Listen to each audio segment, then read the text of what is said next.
right, here we go. This is the HomeTech Podcast for Friday, August 13th. Friday the 13th. Oh, yeah.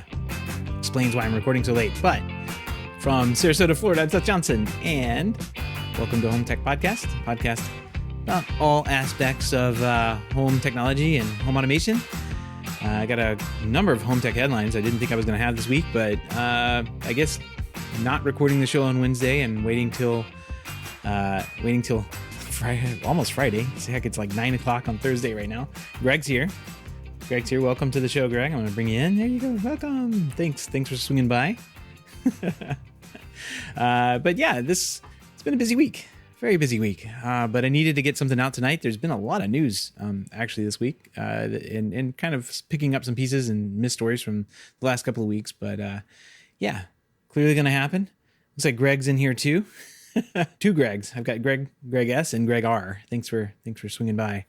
But hey, I do want to mention our HomeTech Talks this week. We had a pretty good discussion actually today, since today is Thursday, but last week was a design review part 2. This week was the SEO generated title was the death of custom.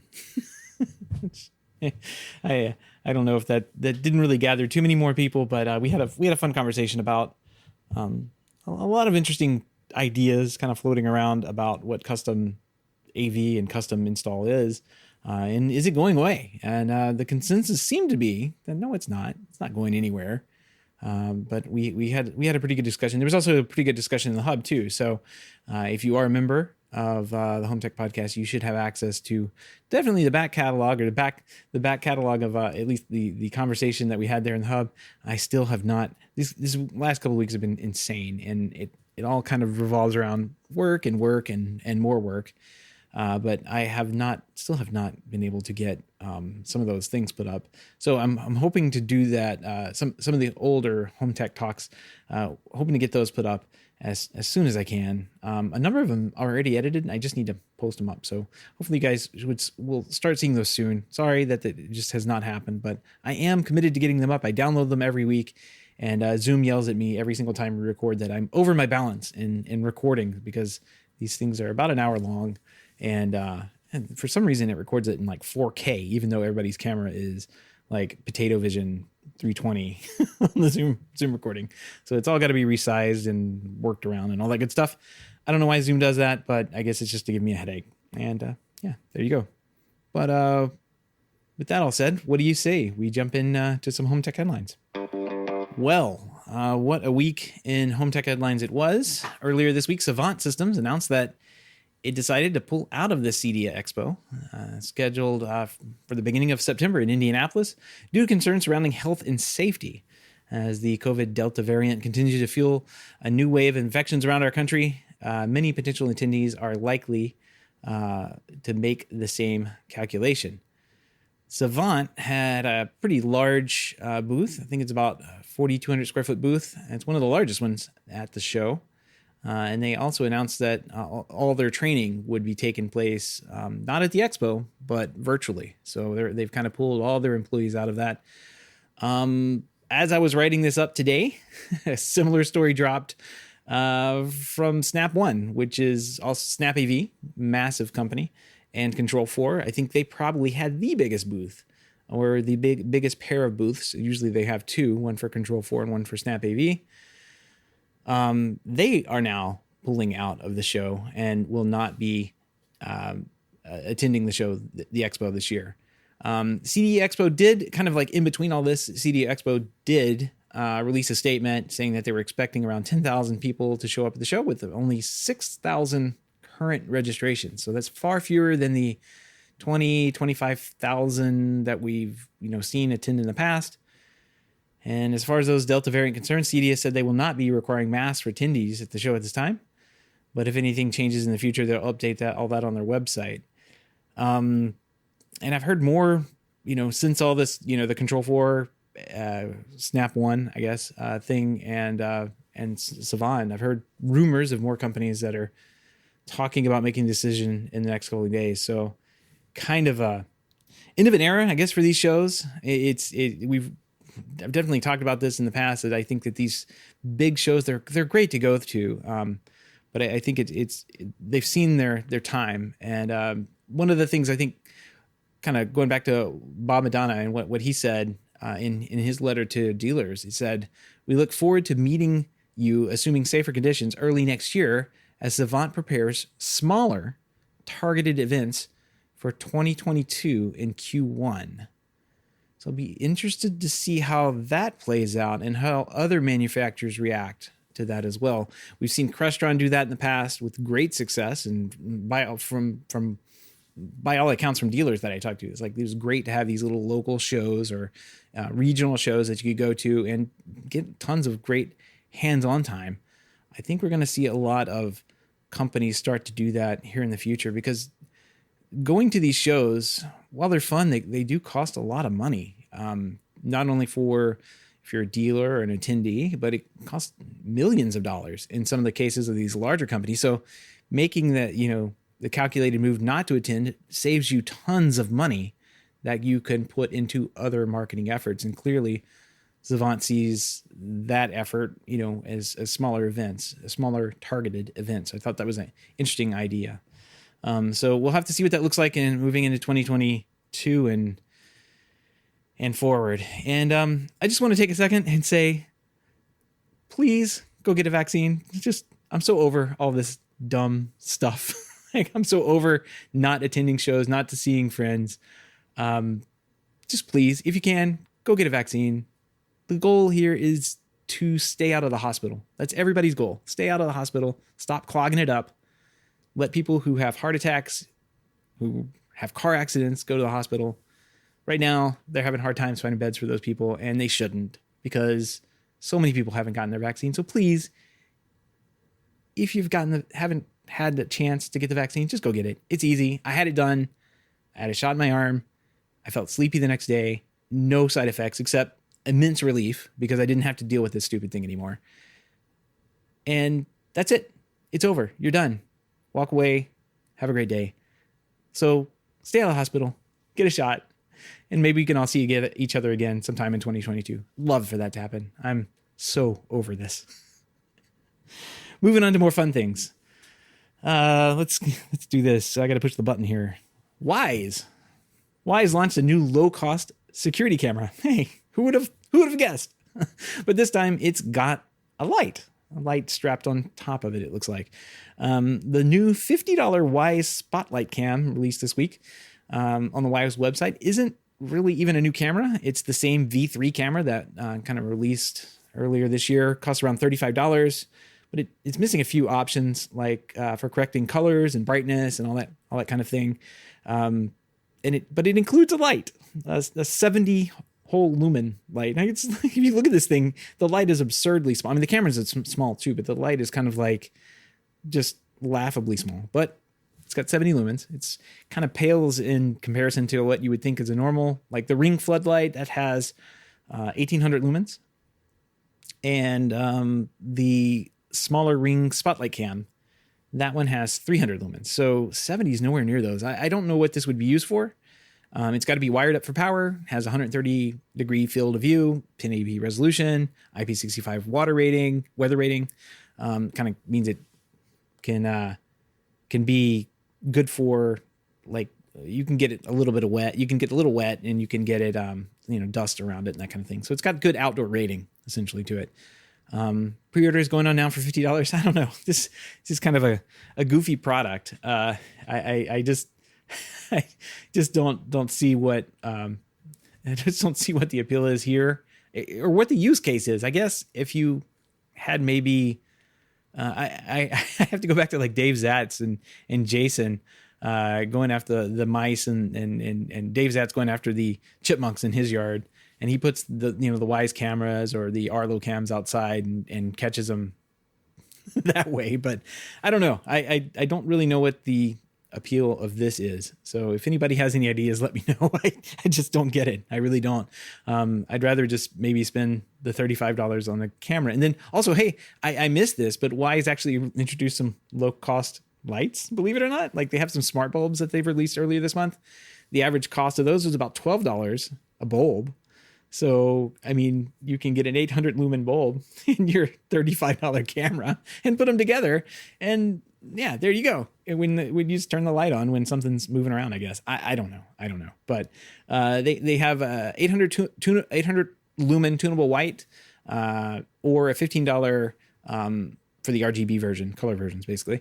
I say average on those prices because it's like $50 for the 4-pack of the tunable whites and $25 for you can buy these in, all sorts of packs. So 1, 5, that kind of thing. So there's multiple ways of buying them, and you can, of course, the packs bring down the prices.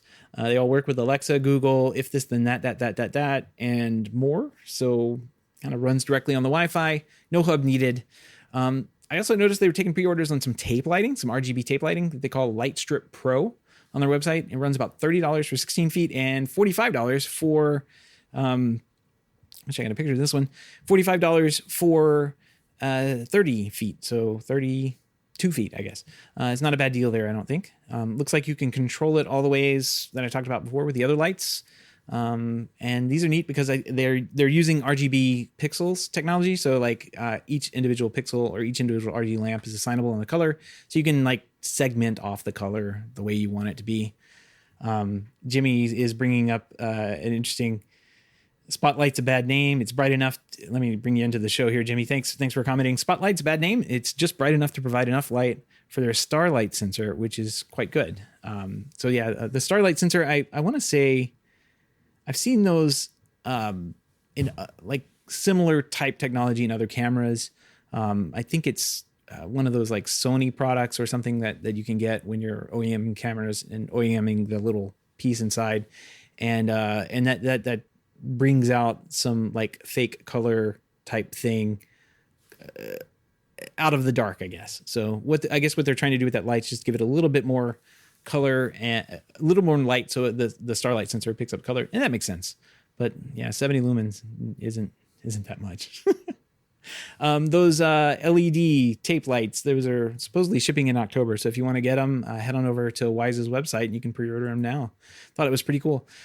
Also want to mention that Wyze just closed another $110 million of fundings at the end of July. So they're going to be launching, this is always the key here, right?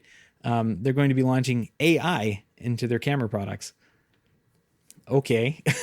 Like that's, everybody says that, right? I'm going to be putting AI into something, so give me more money. And they raised $110 million, not bad. They brought in $146 million in funding. It has about 30 products and around 300 employees right now. I think it's such a weird company. They've got everything covered now. They've got like vacuums. They've got these lights. They've got night lights that actually look pretty good. And they also have everything covered, including your feet. They have socks now. So I found some Wyze socks on their website, which I thought were pretty good. And they're wacky. They're wacky socks. I love wacky socks. So I bought some. They're $12. So half the cost of one of the cameras. But I get 2 socks. So I guess $6 each. That's a pretty good deal. I put a link to those in the show notes if anybody else is interested in getting some Wyze socks. So, all right, moving on. TCL announced pricing and availability for their 8K Roku TVs. 8K, yes, all of those 8Ks can be purchased for $2,100 for a 65-inch model and $3,000 for a 75-inch model. And those are expected to hit the stores next month. The 2 models are being pitched as an extended offering of the 6 Series TCL, which we've definitely talked about in the past. It also comes with THX certified game mode, variable refresh rate, and auto low latency features. All of those things mean to me that this is geared right towards gamers, because there's really no content out there right now for anybody else to watch on their TVs other than, these gamers who are going to have consoles like PS5 or the Xbox Series X that should be able to push that many pixels around. Anything else, we're going to be waiting a long time before we see 8K content hit TVs en masse. We're just now, after all these years, getting to the point where we're getting 4K content hit, and still not, like 4K HD, 4K 60, 444. We're not seeing any of that. Like that, we're not hitting the extreme edges of the TVs and what they can really do. very few and far between. Most of the times we're doing just, 4K 30, 4K 424, I guess, 422, not the full spec. So it's good enough. It seems to be good enough. People seem to be, passing that off. So yeah, again, no content on these, but these clearly are aimed toward with those other features on there. THX gaming mode, the low latency features, clearly aimed at gamers, and that's who I suspect will be purchasing these to use in their video games. Get those fast refresh rates and shoot them up faster, I guess. I don't know. Fortnite, I guess. I don't know what the kids are playing these days. I am not a gamer. I do not play many games. Doesn't work with my brain very well. And I just kind of don't like it. It hypes me up. I can't sleep all night. Decided not to play them. I'd rather sleep. So there you go. And lastly, thought this was kind of neat. T-Mobile has launched a pilot program and is offering fiber optic home internet services in a very small portion of New York City. The company's testing the service in select Manhattan residential buildings, offering 940 megabits upload and download speeds, along with a Wi-Fi 6 router.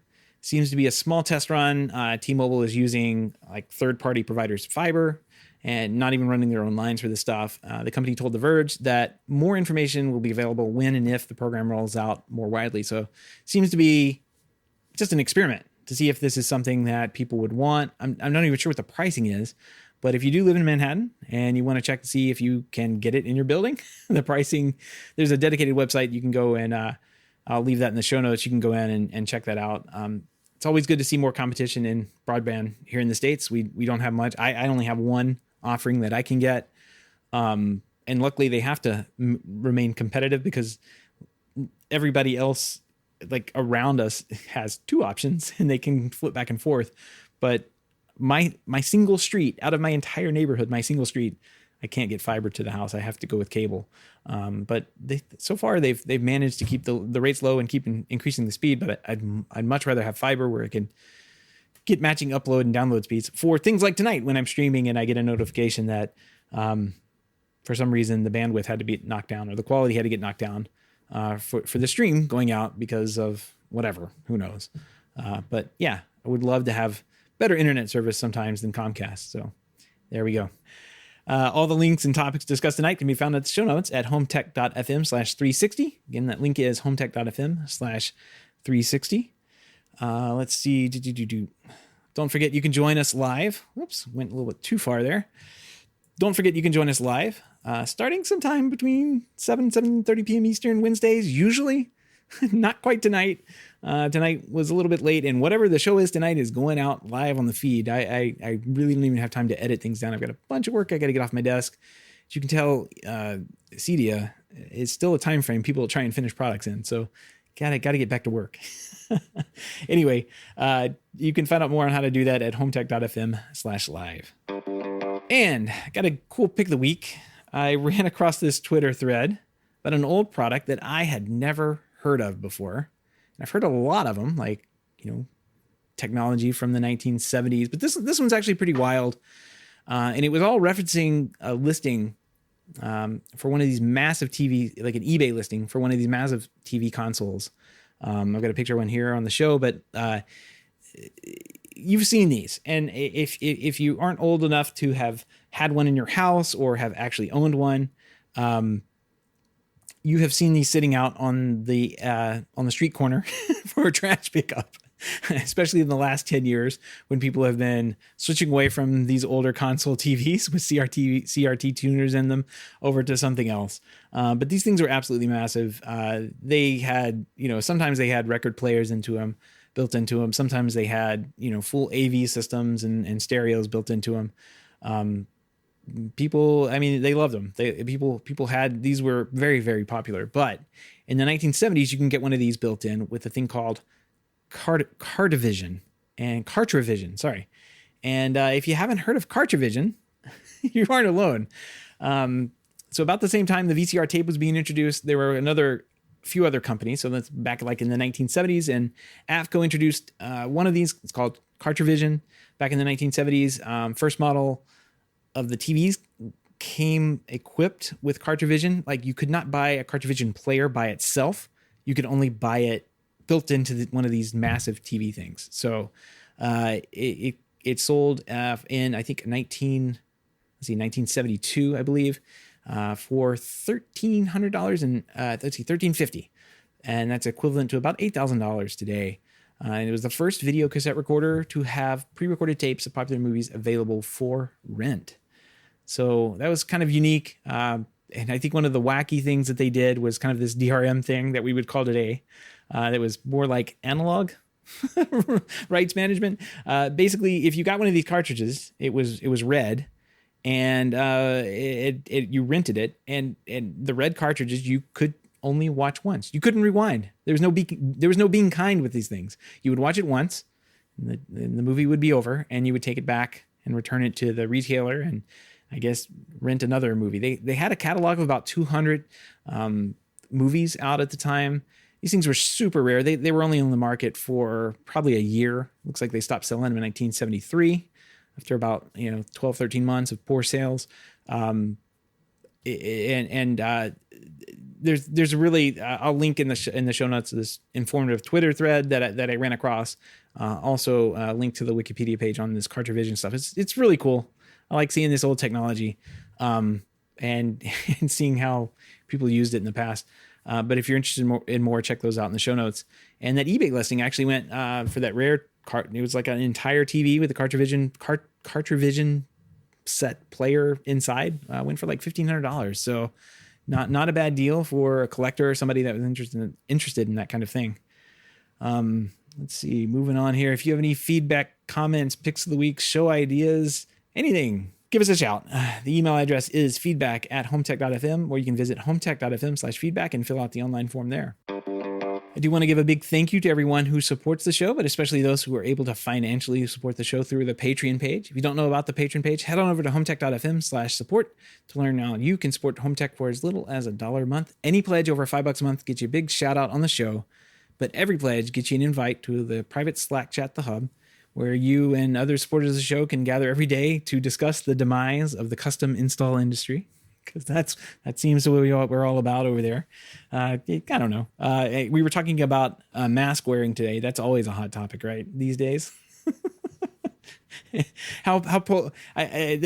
was someone in the Slack channel today that was just making polarizing comments to get people riled up, and it was quite funny. It was actually quite funny. So, Gavin, thank you very much. I really appreciate it.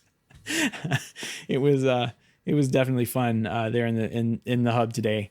Everybody, you also get invited to our weekly chats that we've been having, the HomeTech Talks. Those have been a lot of fun, kind of extend the conversation, put some face-to-face time together with other members of the supporters of the show, and just get to talk about some really advanced things and learn things. We have these discussions. We talk about, sometimes if you're an integrator, we talk about jobs that we currently have. We may show off some plans, some ideas and that kind of thing. And if you're in the DIY space, I've had a bunch of good ideas come from people in the DIY space who have contributed back into those conversations. So it's a great conversation, I think, for the industry to have, and hopefully we can make it bigger and get more people involved with it. So to do that, of course, you have to become a patron over at HomeTech.fm/support. And if you want to help out with the show but can't help financially, totally understand. Just appreciate a 5-star review on iTunes or a positive rating in the podcast app of your choice.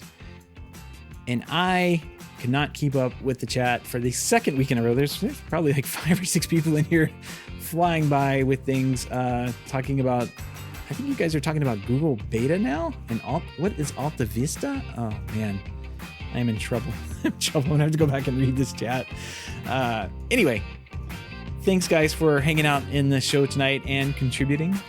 Those who commented on some of the stories earlier, really do appreciate you giving shout outs here on the show. It really does help move things along. As best I can read them and keep moving the show the best I can do. Anyway, thanks very much guys. Have a great weekend, everybody, and we'll talk to you next week.